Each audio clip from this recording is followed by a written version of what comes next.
Thanks for listening to the Drummers Weekly Groovecast. You can contact the show at twitter.com/DW Groovecast and through Facebook at facebook.com/Drummers Weekly Groovecast. Good evening. I am warning you right now, if you touch my drums, I will stab you in the neck with a knife. Ain't a bookie. Ain't a bookie. Mom! Take it easy. Lower it. I'm not gonna lower it. I have to do this now. I don't mind you playing it, but lower it. Well, we get straightened out? Oh, we had a problem. We tried to do everything we could. What do you mean? Well, you know what I mean. Next. Little trouble there. You're rushing. Yeah, well, you know, that's just like your opinion, man. Yeah.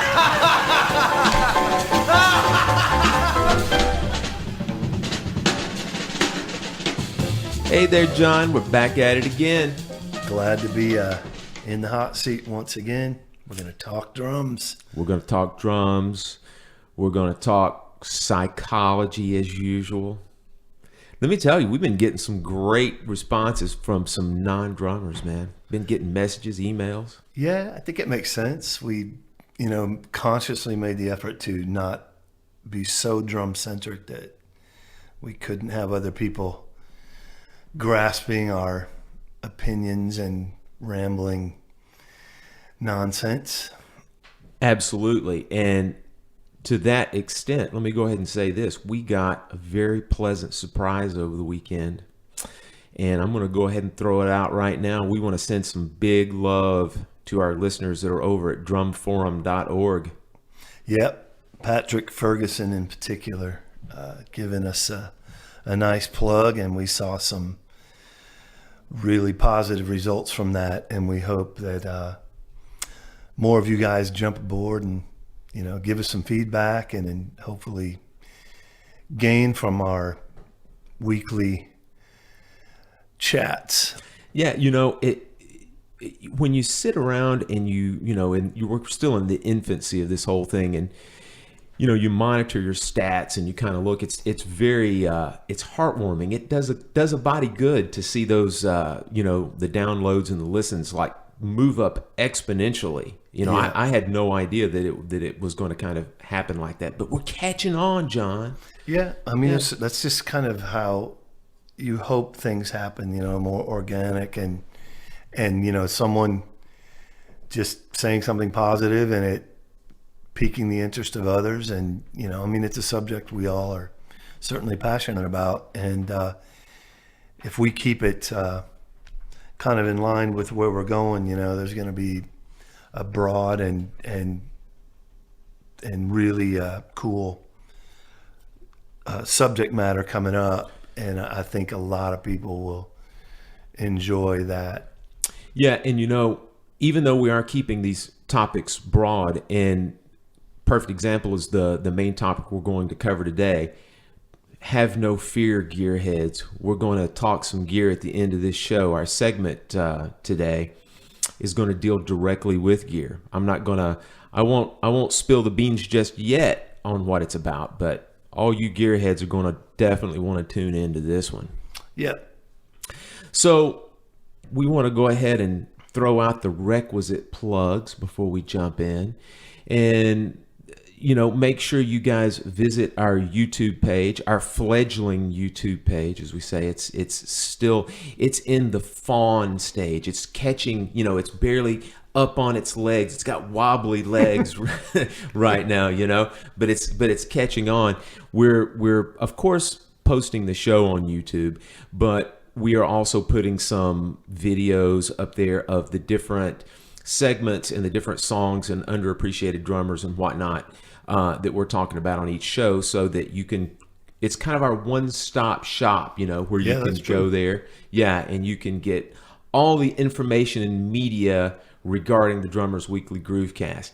And John is threatening right now, I'm just going to let you know, that we're going to start doing those wonderful videos where we're going to show you like how to play the Rosanna groove. We're going to show you how to play Don't Stop Believing, because there's not enough of those videos out there. Yeah. it won't be of me. It'll be of Jeff Picaro because that's already out there. So have you ever wondered I about didn't that? anyone who Yeah. kind of like doubled over and almost got sick thinking about me trying to replicate. John, this is my favorite. nonsense. This is my favorite opening line on a video. Okay, you got this drummer Jay is like sitting in front of the camera, and he's going to show you how to play the Rosanna groove. The first line is this: "People always ask me how you play the Rosanna groove. No, they don't ask you. They asked Jeff Porcaro when he was alive, and his videos are out there that show you how to play that groove. You know." Oh, authority of all that is groove, please show me, enlighten me. We need another drum cover of how to play "Give Blood" by Simon Phillips. God, that is a great drum track, though, man. I'm going to listen to it again when we're done. All right. Yeah. But anyway, go to our YouTube page, which is just youtube.com, Drummers Weekly Groovecast, to get all of that wonderful media that we talked about, a little bit of content regarding the segments that are on our show. And then, as always, please make sure you reach out to us, comment, send your questions, send your love. We need it. Our egos are deflated. Hint, hint, coming up with the topic of the show. You can reach us at our Gmail account, our email account, which is drummersweeklygroovecast@gmail.com. You can go to our Facebook page at facebook.com/drummersweeklygroovecast. And you can also tweet us at Twitter, and our handle is at DWGroovecast. I think that's it. That's covering most of the ground we need to cover. Yeah, and promo, man. Oh, exactly. And like I said, then John's going to do his video instructional of how to play "Don't Stop Believing." He loves the bell part on that. I don't. All right. So it is clever. Oh, it's absolutely clever. And you know what Spinal Tap says, right? Clever is the key to success in the music business.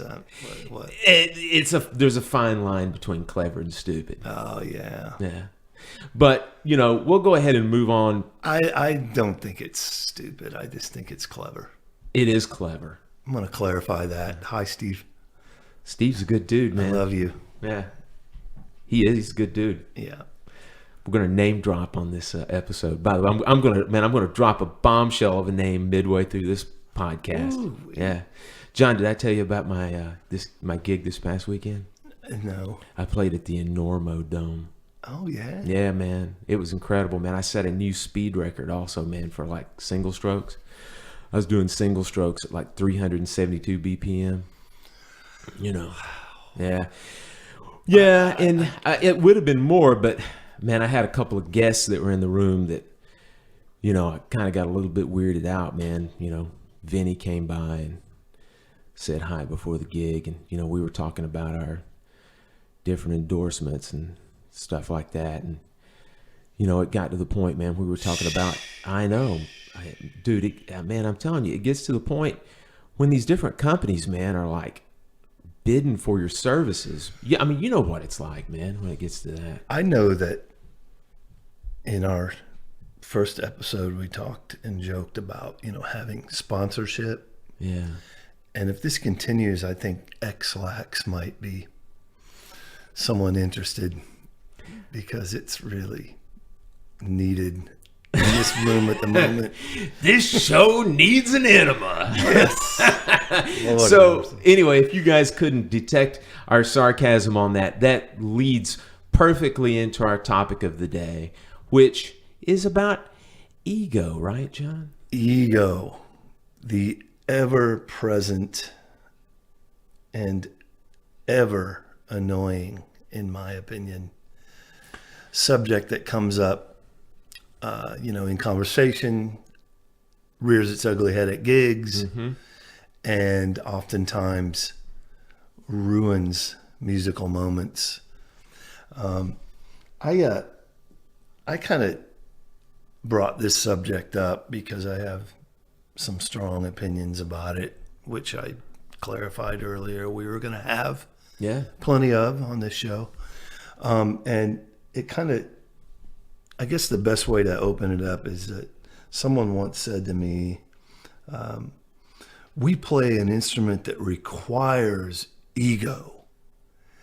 And I kind of bristled at that because I was thinking, like, I'm not really buying that in what is my opinion of ego. I think ego, I kind of view it in a negative context.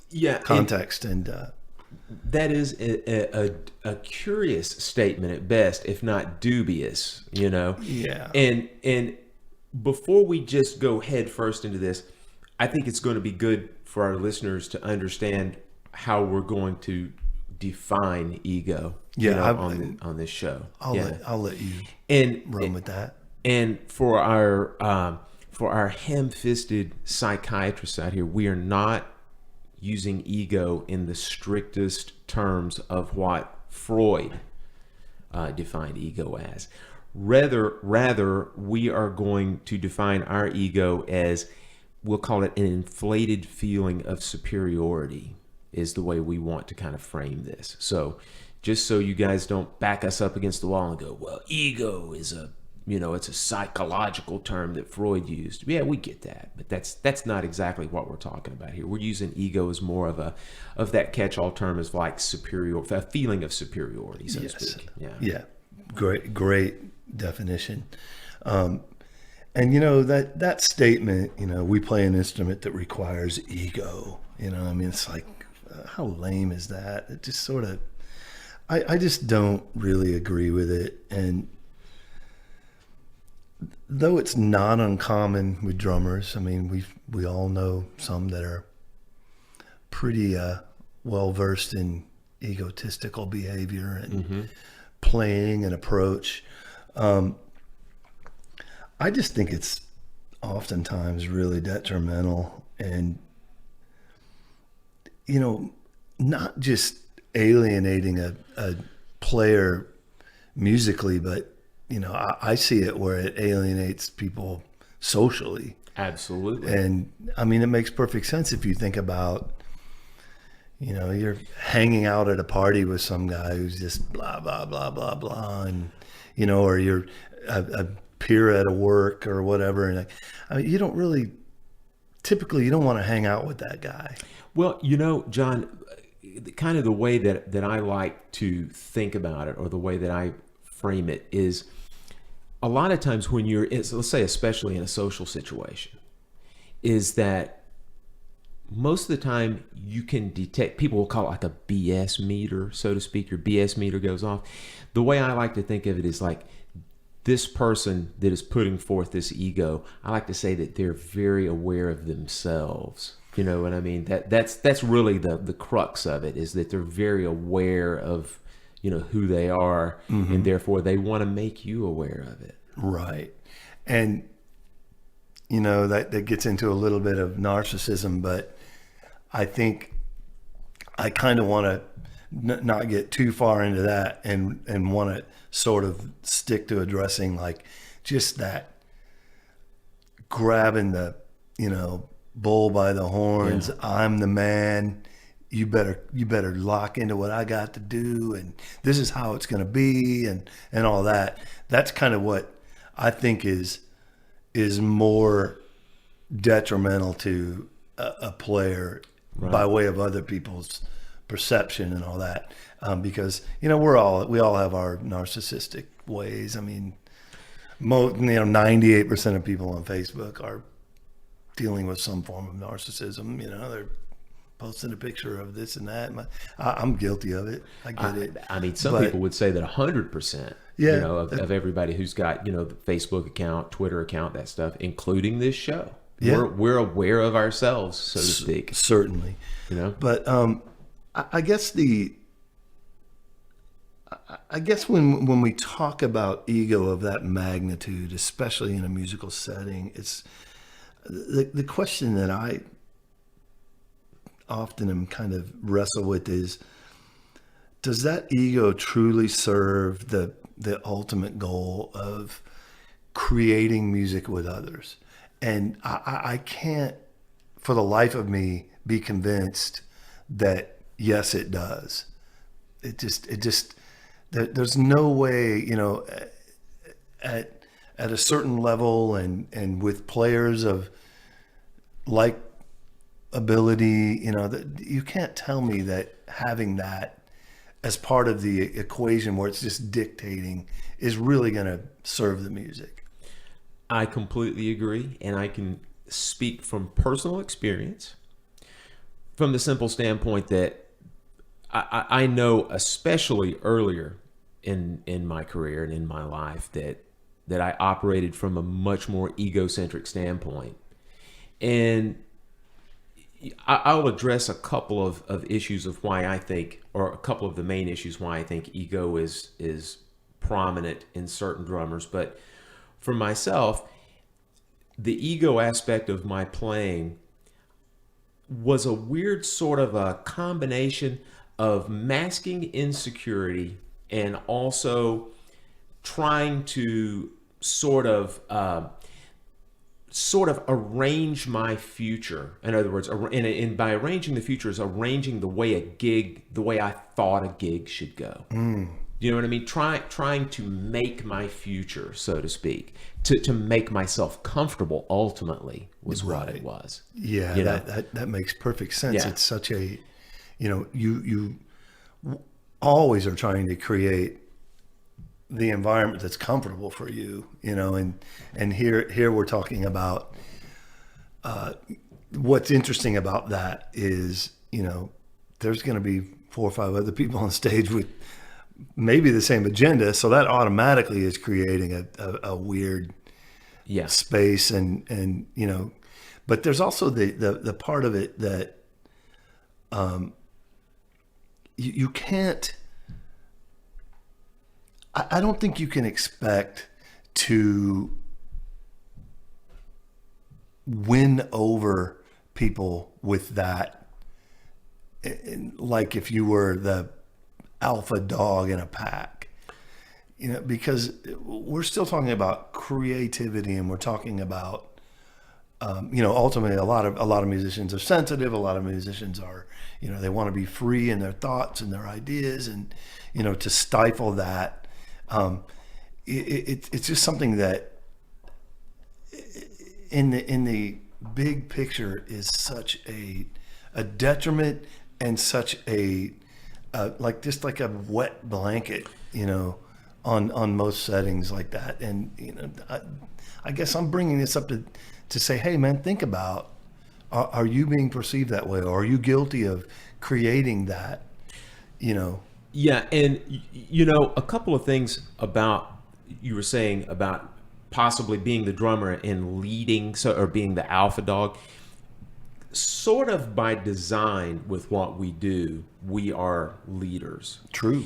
But there's a big difference in leading with a forced and heavy hand versus leading through confidence and like natural ability. Mm-hmm. Now, you can force your way in with the old egotistical heavy hand, and it's my way or the highway, and it gets you immediate results one way or the other. The majority of the time, it's the other, which is you get some brushback, you get blowback. Sure. Especially over a little bit of time, you're going to get some blowback. But if you take a little bit of the kinder, gentler, longer term approach of like, look, here's my ability. This is what I can do. This is how I do it. And I'm confident in what I do. You will generally garner a lot more respect and serve the music, which is ultimately what this podcast is about. Mm-hmm. Is about serving the music, serving these other band members that you're with by stepping back from that ego and allowing your abilities and confidence to actually lead the way and serve the music. Right. Yeah. And one of the things that I was hinting at before when I was saying that, speaking from experience of, trying to form and shape this gig to make my comfort zone, that is also the surest way to not be in the moment, and again, serve the music. When your agenda is always looking forward, so to speak, to make yourself more comfortable in this musical situation and to force the music to go a certain way or the other, that is certainly not being present and actually making music and being inviting toward the other players. Right. And along those lines too, like look at me, check me out, look what I got to offer. That is also not allowing you to, focus on what's happening and creating magic moments that we all live for musically. It's just not going to happen because you're so locked into something that has nothing to do with that. Right. It's so hard to, consistently, as you like to say, create magic moments, even when you are completely and totally present and, and I don't want to say devoid of ego, but have at least checked your ego. It's hard enough to, to consistently reach that level, much less throwing, that ego, that bravado, that kind of thing out there that will certainly block that. Yeah. Well, I mean, there's a couple people come to mind, and I'm certainly a fan of both by way of their abilities and that. But I was thinking about this, and I was thinking, like, if you take Buddy or Ginger Baker are two examples of amazing drummers, completely out of their mind, otherwise, just massive egos. Their communication skills are just as miserable as they get. And more importantly, though they've been parts of some incredibly magic musical moments, look around. Do you ever see anyone playing with them that looks even remotely happy? And I kind of think about that. I'm like, man, in a long-term sense, and you're thinking about career, and you're talking about working with different people, and you might not be in the same band in your whole career, or do you want to have that reputation, or do you want to create that feeling on stage, or do you want to be the guy who's just like, I just don't care what you think, because this is how it's going to be, and I'm locking it in, and y'all better just get with it? No, that's not a good plan in sustaining a career, in my opinion. So, John, are you saying that you don't believe in the great Colonel Parker's advice to Elvis? No. Which was, you ain't got to be nice to the people on the way up if you ain't never coming down. Yeah, because eventually everybody's going to come down at some level. Or if you are not aware of that going up, you are going to create monsters that will do everything they can to bring you down. Right. And we don't need that in this business.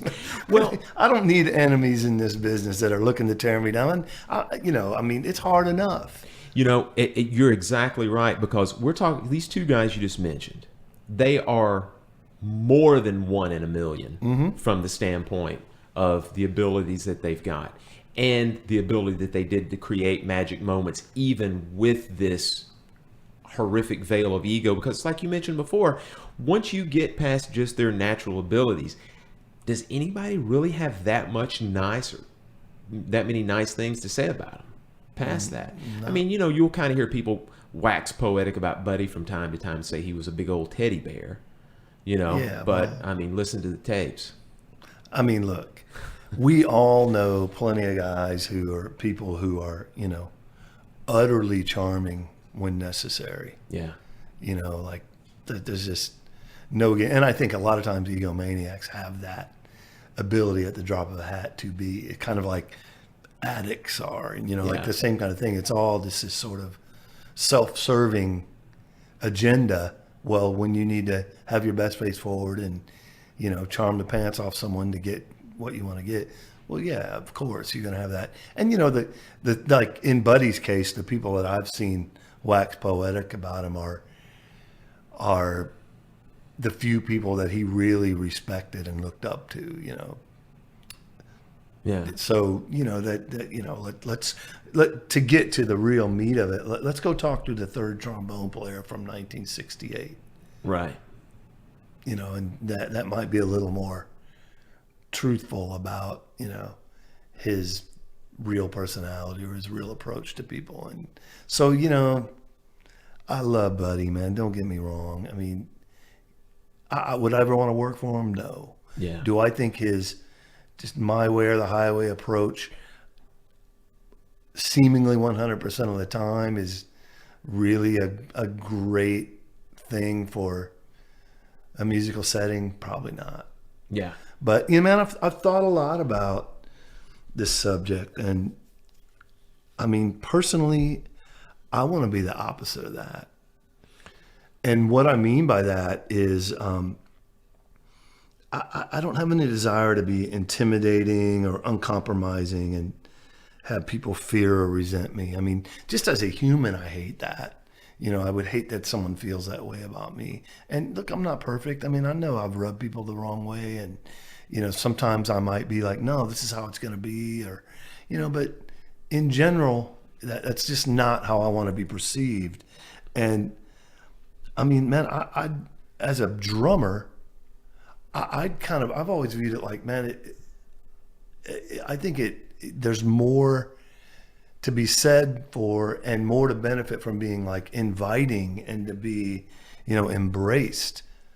And that's not to say you don't do your job without, you know, confident. You should be confident. You should be secure in your ways. You should be able to communicate effectively, even if it's a disagreement. All of those things, you can't just be a pushover. But, you know, to be trusted and to be an asset, to be viewed as an asset and a team player. I mean, man, I want to be that unshakable foundation. I want to be that fluffy, comfortable cloud you float on all night. I want to be consistent and selfless and be more of a strong, silent leader, not a, you know, just putting your fist down kind of thing. And man, from my experience, things get way better musically if you are in that place. And that's just something that I guess I'm encouraging people. And I'm talking to you, egomaniacs. And look, I know a lot of you know who you are. Just try it. Just look at things a little differently. Look at, you know, the reality of I can be all that I want to be as a drummer with a completely different approach. I'll tell you this, I feel better leaving a gig. How could you not? You know, I mean, I know there's the rare individual that just like, I don't care what anybody thinks. Mm-hmm. And, you know, and when I say rare, I mean rare. Because we're humans, man. And that just, you want approval. You need approval. You want camaraderie. You want communication. You want connection. I mean, man, look at Facebook again. There's a perfect example. I mean, look, some people are like, Facebook's annoying, blah, blah, blah. I love that crap because I've connected with people that I never would have otherwise. And I've gotten to know people and where they're coming from way more. Sometimes, you know, maybe not in a real positive way even. Right. You know, like their politics or their, you know, approach to life. Maybe I'm like, hey, man, that's someone I'm not that interested in being that close to. But we want to connect. So just being this brazen, unfeeling individual, man, especially in a creative setting, I just don't think it's really in your best interest. You know, John, while we're on this exact point that you're making here, I'm going to do what they call in the broadcasting business a callback. And I'm going to call back to our first episode of Stage Bullies. This episode is almost the anti-Stage Bully episode because you could very easily say that ego is the driving force behind a lot of the motives of the Stage Bully. Yeah, I would say right. Mostly the case. Yeah, and so to your point that you made here of trying to leave that behind, yeah, you do become a more feeling sentient sort of musician on the bandstand in the studio, even in the teaching studio from that standpoint, you know, to be able to get your points across, not with, again, the heavy-handed, heavy-fisted approach, but again, Like you said, you're the fluffy cloud for the band to sit on. You are the couch for the band to sit on. Make a point here, not for the band to lay on, but for the band to sit on. You want to be this inviting person that invites them to play with your ability, with your skill, with your understanding of the music, to make those magic moments. Yes, you are dead on. That's exactly right. And I mean, to me, like being that strong, silent leader, I mean, like confidence and trustworthiness, these are, in my opinion, these are assets of a successful drummer. And I think that we've touched on more than once, how we're accompanists, and those things need to be part of your psyche and your approach and your, contribution to music. Absolutely. And John, I mentioned earlier in the podcast, I was going to give you my 2 big points that I had mentioned to you earlier when I was kind of doing my research and prep for the show, that I feel like as drummers, we pretty much have 2 main issues that drive this ego. And one is the need to impress other drummers and other musicians. We like to have people think good about us, whether it be from our playing ability or, hey man, this guy's got an endorsement with Ludwig, he must be a big deal, right? Right. And then the other big point that drives an ego is just, we use this ego to mask insecurities. It helps us on our personal level try to elevate ourselves in our own mind above other people, much less trying to impress that same ideal that, hey, we're trying to impress you that we are elevated above these other people as well. Yeah, that's good stuff, man. Ego, it's just,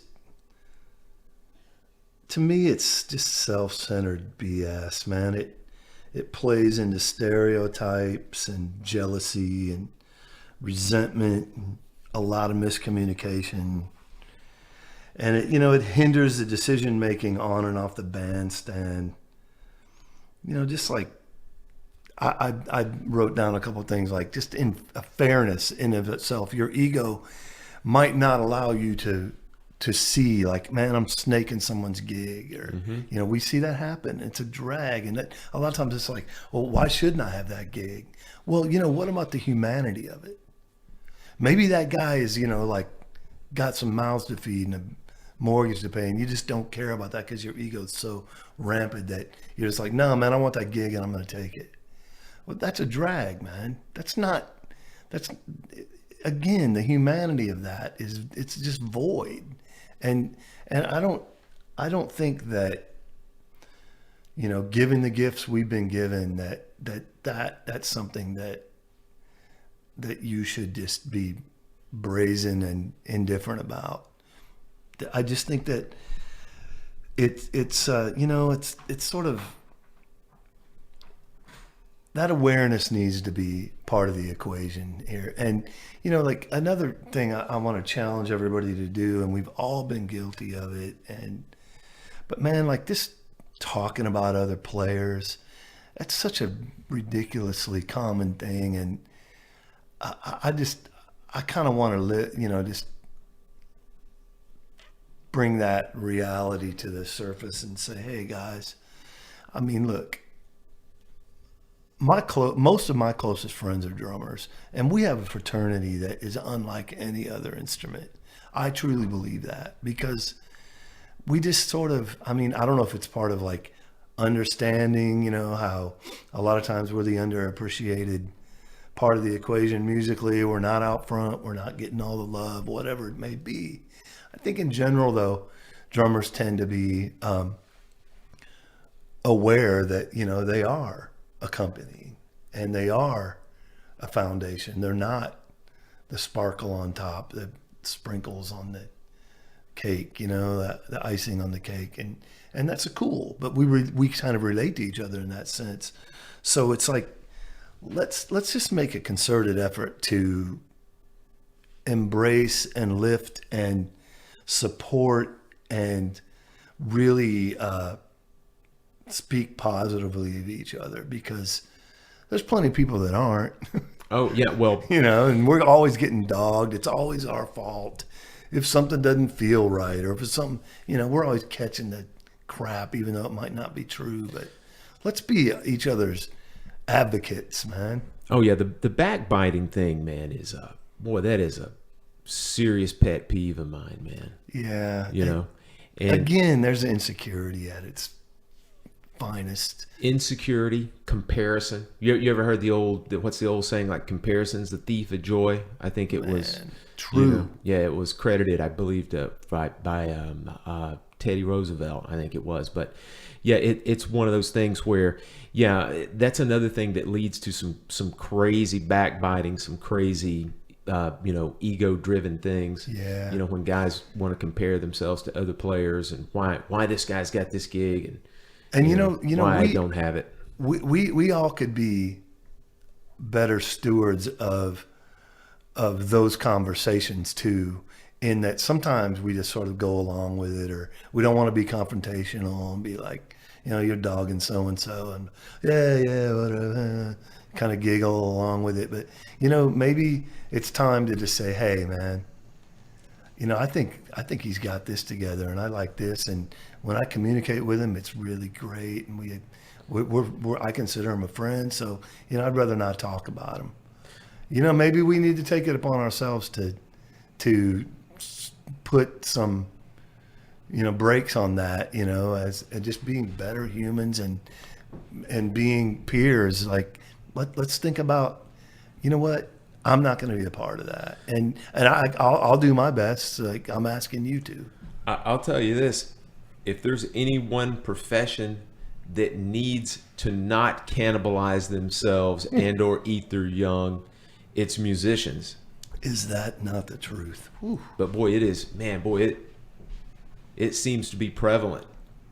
It is, and here's a challenge, that we're going to put out there for you guys. Like, man, just let's put a stop to it the best we can. It's never going to go away, boy. But we all know we're better than that and can be better than that. Yeah. So let's make a mindful effort here. And man, let me tell you, everybody is. I'm going to tell you just a real quick story that, John, you'll get a kick out of it because it involves St. Louis, but.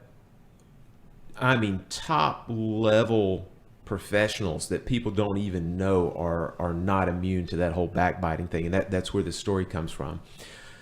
Probably, I guess, 25 years ago, I was in St. Louis at that place over on Laclede's Landing, Mississippi Nights. Yep. Remember that place? I sure do. I was there to see Tony Williams' quintet one night. And it was one of those things where the club itself, it was like, for lack of a better term, general admission. You bought your ticket and then you got a table to sit and see the thing. So people would line up prior to the opening of the doors to get in so you could get the seat that you wanted. Mm-hmm. Well, there's a trumpeter that was in Tony's group at that time named Wallace Roney. And it's, anybody who knows this guy knows that it's not a secret that this guy's first, last, and everything was Miles Davis in the way that he played. Played a little bit flat, played this real mysterious, very blues-based, noodly kind of thing that Miles played. Real atmospheric kind of thing. Mm-hmm. Man, I was standing in line and I was listening to these guys just destroy Wallace Roney. So I mean, it can happen to anybody, and these guys were just giving Wallace Roney, I mean, giving him the old right there, Fred. That's so lame, man. It was ridiculous, man. I just had to kind of laugh a little bit, and then the coda to this story was they were staying somewhere fairly close and within walking distance. Mm-hmm. Mulgrew Miller and Wallace Roney walked across the street to go into the club. Those same guys were like, "Oh, hey man, how you doing?" Of course. How you doing, Mulgrew? How you doing, Wallace? What's up, my brothers? Come on. Yeah. So that's a little funny story, man. Yeah. Again, man, we've all been guilty of it. Just let that crap go, man. Just look at the positives. when I got out of any kind of egotistical mode and agenda, man, I it was incredible what I started learning listening to people. You know, like I'm hearing things differently and hearing approaches differently and gaining from it, as opposed to my arms crossed and blah blah blah. There ain't nothing, and gaining nothing. Right. You know, so there's benefits to not closing off an open mind, and benefits to not, you know, being driven by this ego thing. And you know, there's a lot of, I mean, to kind of wrap it up, you know, how can we avoid the pitfalls of ego? Oh man, that's yeah. We've told you all the pitfalls. Now we'll tell you kind of how we think you can avoid that. And you've already said the big one, and that is you got to be aware. You got to be aware. You have to be mindful. I always like to tell people that, especially when you're put into a situation where you have to respond to something, it's better to respond than to react. You know, you know what I mean? And so, you know, again, step back, be mindful of the situation, think before you speak. Even if you have to like sit there and they think, well, this guy's not paying any attention. Sit back, take a beat or two and respond. Don't react to the situation. Respond. Be mindful. Be aware of your surroundings. Be aware of what your attitude, be aware of what your response, what your reaction will do to the overall vibe of the gig, the overall vibe of the social situation that you're in at that moment. Even awareness of individuals and their mood and their vibe, you know, it can be really. Absolutely. And don't allow other people to drag you down if that's the case. If other people are reacting negatively, if other people, be the bigger person. Again, respond, don't react. Be mindful, be aware of where you're at. Do the best that you can with the situation, and then walk away knowing that you did the right thing. Feel like $1,000,000. Serve the situation, serve the music. Right on.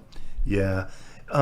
You know, I think from a playing standpoint too, you know, it's important that you trust your abilities, because sometimes, you know, like a negative opinion of your playing on a gig can just whack you out. And, you know, someone gives you a weird vibe or says something kind of flippant.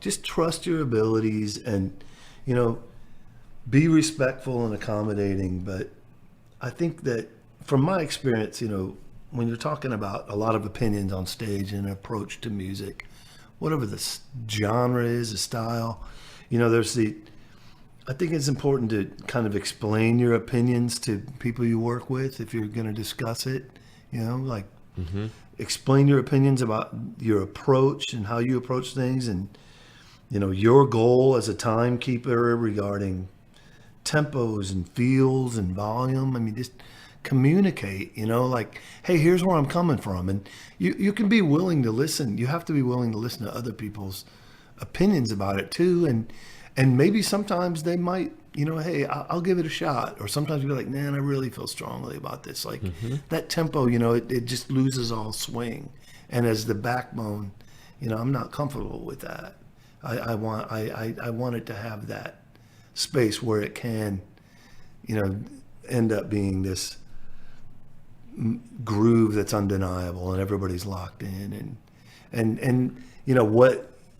Those things are, I think you can avoid a lot of egotistical response and reaction if you're communicating with others that way too.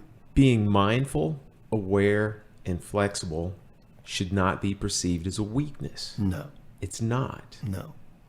And anyone who tells you otherwise is someone who is not going to help you succeed in life in any way, shape, or form. And again, man, when we talk about these things, I know I can speak for myself, and I probably speak for Phil. We're giving you this insight by way of mistakes we've made. Everything we've talked about, I've been guilty of. And I'm not proud of that, but man, I mean, I certainly learned that that approach didn't do a whole lot of good for me. And getting further away from any of that, my career and my relationships and my gigs and my playing and my self-worth has improved dramatically. So, you know, I'm encouraging you to look in the mirror and really figure out, you know, that ego is just it's a detriment, and that's all there is to it. It's a means to an end. Yeah, but it's not in this business and in this approach to what we do, and the give and take and the push and the pull. You gotta check it. And John, if you will allow me this little bit of time here, I'll wrap up this segment by name dropping. All right. I'm going to use just a little quick story about a time that I met the great, the wonderful, the fantastic Jack DeJohnette. Yeah, I like that.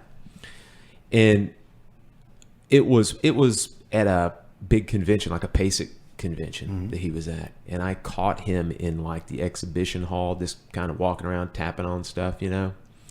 And if anybody who's met Jack DeJohnette before, he's especially when you're like 21 years old, he's a larger than life figure. He's kind of a big guy, kind of a tall guy, talks in like these cryptic kind of sensei style, you know, terms.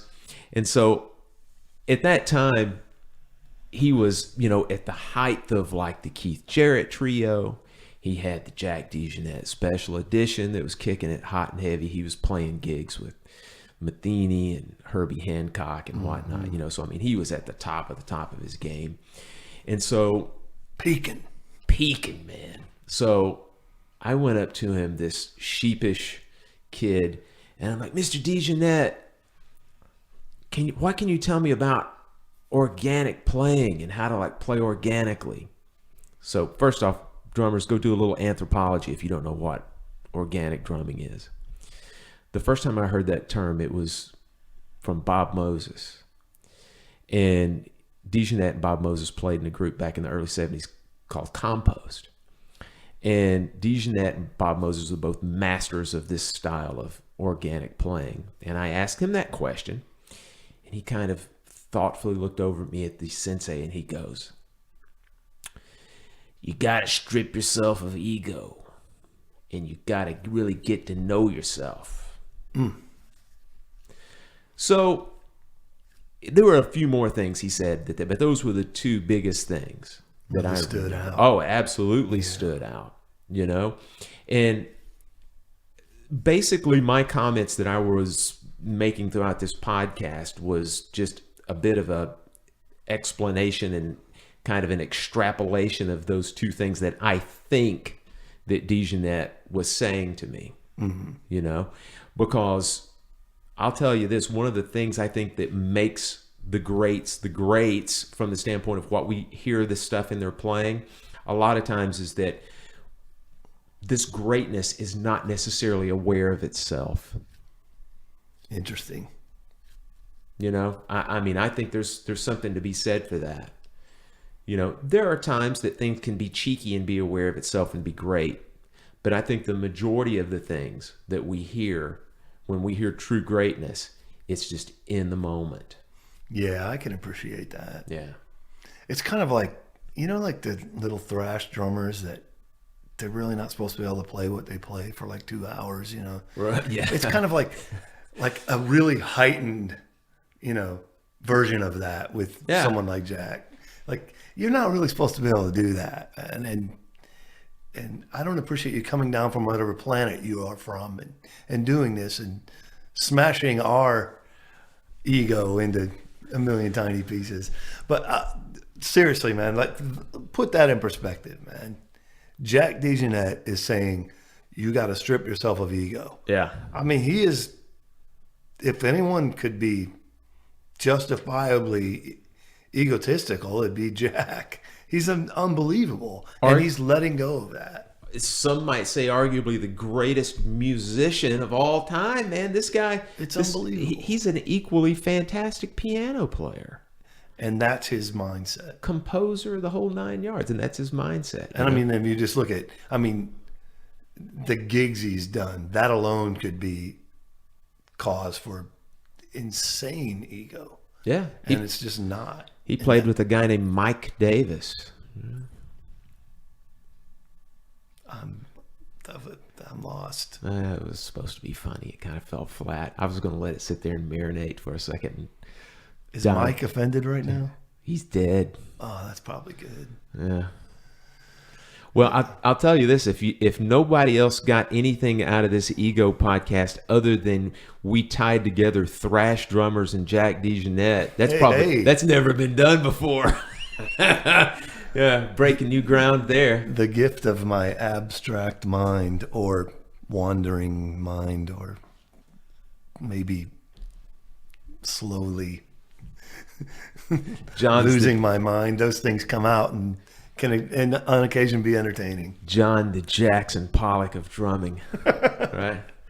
Well, we talked about earlier at the beginning of the show that we've got a little gear segment for you guys this week. And we're going to talk about cymbals. All right. Yeah, we're going to talk about cymbals today. And John and I were just kind of kicking around this topic about when you've got cymbals, you got them, right? There ain't no tuning on those suckers, right? I mean, you got them. And so it's really important that you have the proper cymbals for the proper application, for the proper gig, since not a lot of tuning done there. You can do the old hack thing. You can throw a chain on that cymbal and give it a little bit of a sizzle, but that doesn't change the characteristics of the cymbal. That's for sure. Or the playability by way of certain approaches. Yeah.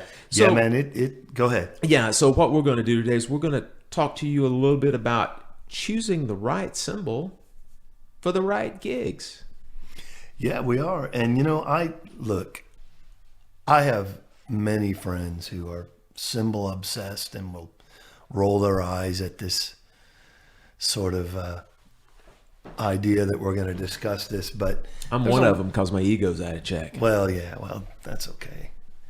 You'll listen back and grow in leaps and bounds, I'm confident, to this particular podcast. I appreciate your confidence. Well, anyway, again, I know a lot of you guys are really locked into having a million different cymbals for a million applications, but there's plenty of people who don't really think along those lines, and it really can make or break a gig and your vibe and your sound, and even sometimes how people perceive you, as a player. But obviously the most important thing as a working player who does a broad amount of gigs, your first goal is to have what I call a workhorse setup. It's sort of, a good all-purpose ride, probably medium thin in weight, and has enough stick definition that some crashes that are nice and not too either overbearingly bright or just so ridiculously low-pitched and dark. Good set of hi-hats, new beat being the litmus test, that kind of thing. And John, we're talking about, just to clarify here, this is for a gig that you're going to have to straddle a whole bunch of different styles. Right. Covering a lot of ground. It might be kind of low volume at first, might be cranking it later, having that really versatile set is your first order of business. And man, I think, I want to clarify too, I think when it comes to investment, cymbals are way more important than drums. Because you can make an average drum set sound pretty good. You can't make intermediate cymbals sound great. What I tell people is, you can make a $10,000 set of Gretsch USA Customs sound like crap with bad cymbals. That's very true. You absolutely can. Though your overall sound will just be destroyed, and vice versa. You can take a beginner level or a midline kit and have some really nice sounding cymbals and elevate that kit to a new level. So true. That is a great point. So the goal is to at least have that, invest in a really great sounding workhorse cymbal setup, and then we can kind of build from there. And I know, Phil, you have a lot of great thoughts on that by way of. Yeah, I was letting John take the workhorse set of cymbals, and I was going to take it from a slightly different standpoint, and I was going to take it from specialized sets of cymbals, and I'm going to use what I would consider to be the two polar opposite styles of cymbals, and I wanted to talk about like a straight up rock pop gig and the cymbals that I would use versus using a little bebop kit playing straight ahead or contemporary jazz and the kind of cymbals that I would use for that. And I'll also talk a little bit about kind of what I listen for as well on this, because again, once you buy a cymbal is a cymbal. You got it for better or for worse. Mm-hmm. And the quick rule of thumb that I use, or that when I explain to people sort of how I choose these cymbals, would be this, and then I'll get a little bit more into each individual cymbals. If I'm thinking in terms of rock and pop gigs, I think in terms of drums tuned a little lower, cymbals pitched a bit higher. And that's all around the kit. Hats, crashes, rides. When I think in terms of like acoustic, straight ahead jazz type gigs and cymbals, I think smaller, higher pitched drums. You can think in terms of like 18-inch bass drum, sort of small. And then I think of larger, thinner, darker sounding cymbals. So you kind of have the opposite. Mm-hmm. That's great. Yeah, as far as those go. And then basically what I listen for is this. In both settings, whether it be rock or pop, I do not particularly like for my cymbals to cut. Now, I know we're talking about abstract terms here, but that seems like a term that you hear people talking about all the time. Oh, this cymbal, it's got like a cutting bell. It's got a cutting crash sound. I much prefer my cymbals to blend, even at a higher volume level. Mm-hmm. I don't necessarily like for cymbals to stand out. And to kind of further that point, what I'm listening for whenever, we'll take the rock cymbals for a second.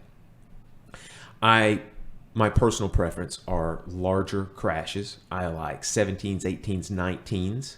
I like larger rides. I like 22s, 24s for that.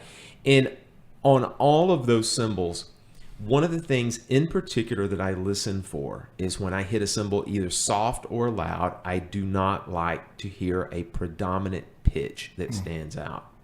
No. I don't like that. I like a complex array or mishmash of sounds where no one particular pitch stands out, whether that be the ride or the crash, or for that much, even the hats, John. Mm-hmm. And then in particular on the ride, I like a ride that has good stick definition, but again, I don't want that thing to be so pingy that I have to work too hard on the thing to where I have to, like, my arm falls off working on it. Because, when you get the full band involved, these overtones, undertones, again, that are not these strident overtones or undertones, but these warm, washy overtones, they, again, blend in with the band, and your stick sound will come out, it will come out with the rest of the band or come out over top of the band. Not in a cutting way, but in a blending way. I like the bell, the ride cymbal, to not be, as they say, separated. I don't like the separated sound of a bell, that super high-pitched laser-type bell. I like the sound of the bell to be integrated as well. Now, so that's my little quick say on like the rock and pop stuff. If I go to the bebop, straight ahead, small kit jazz type thing, I like darker, warmer, lower pitch cymbals.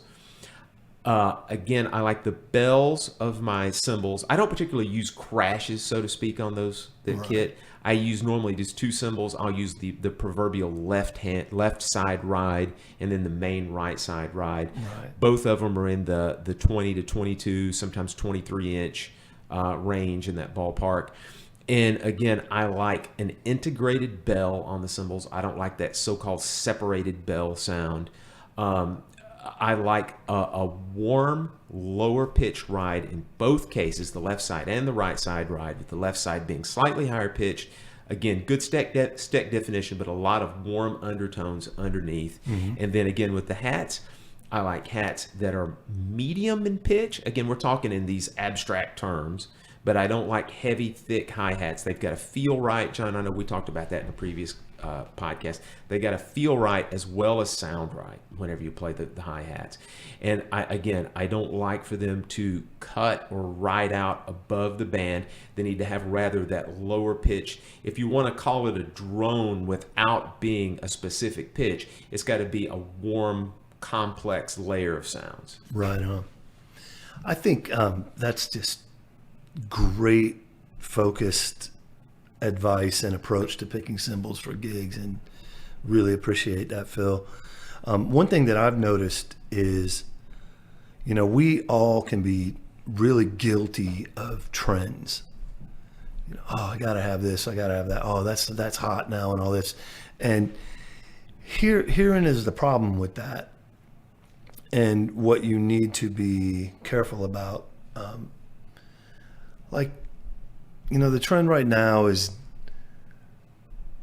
a big, nice 24-inch warm ride and a 20-inch crash. It's dark and a 17-inch hi-hats and Steve Jordan-esque kind of thing, or some of the, that's all well and good in like your indie band, that your sound is all about that, and you've built something around that, and you're really going for that thing, and you're doing gigs where that really works. But man, you don't get so caught up in this stuff where you're like called for a wedding band and you're taking that setup and you're doing a bunch of old R&B and pop stuff. It's like, wait, man, that's so far removed. That's like using a 2002 heavy on a piano trio gig. You think realistically about that. And that's why I say investing in cymbals and having an array and having choices is important. Don't get locked into these trends, man. If that big, warm, crazy, dark, minimal sound is your thing, and that's great, in the right context, more power to you.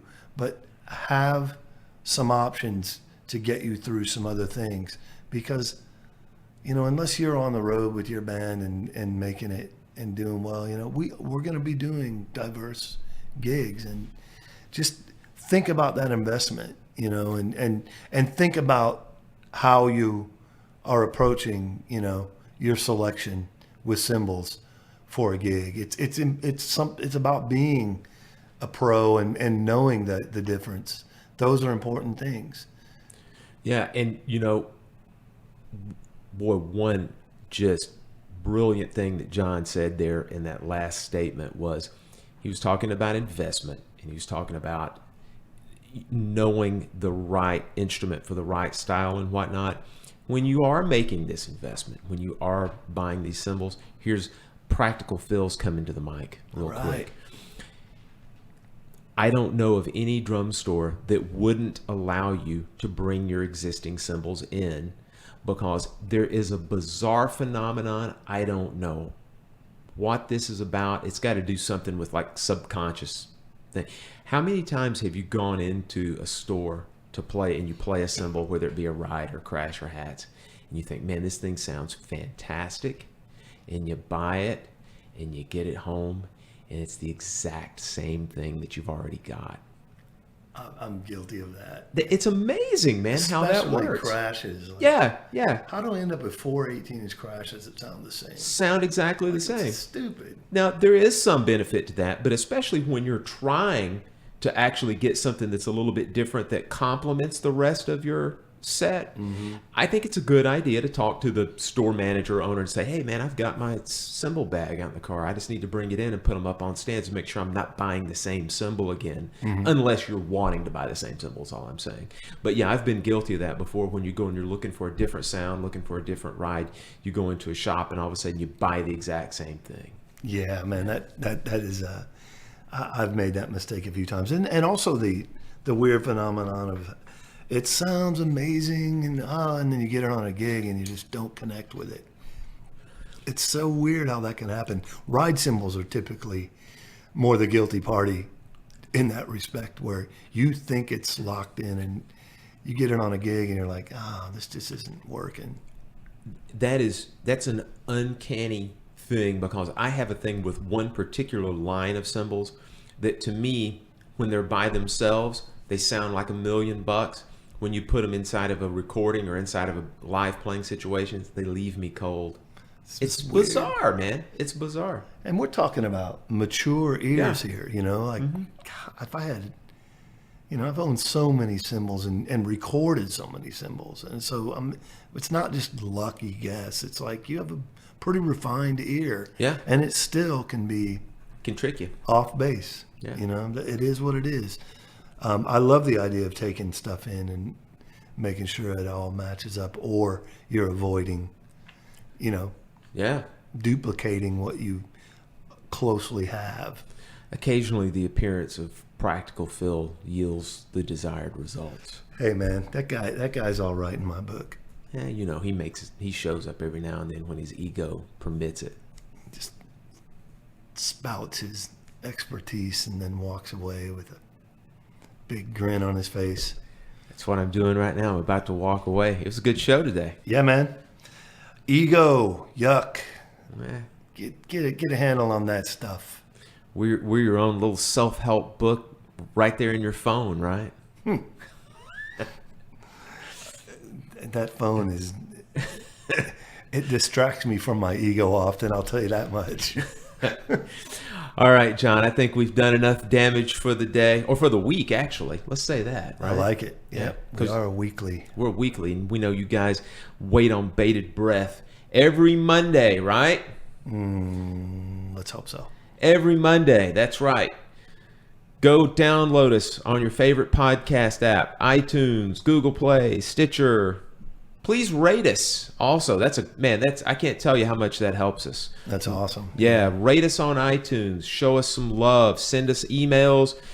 drummersweeklygroovecast@gmail.com. Our Facebook page, facebook.com/drummersweeklygroovecast. Twitter @DW Groovecast. All right. Until next week. Hey, shut your pie hole and be the big fluffy cloud. Okay? Bye.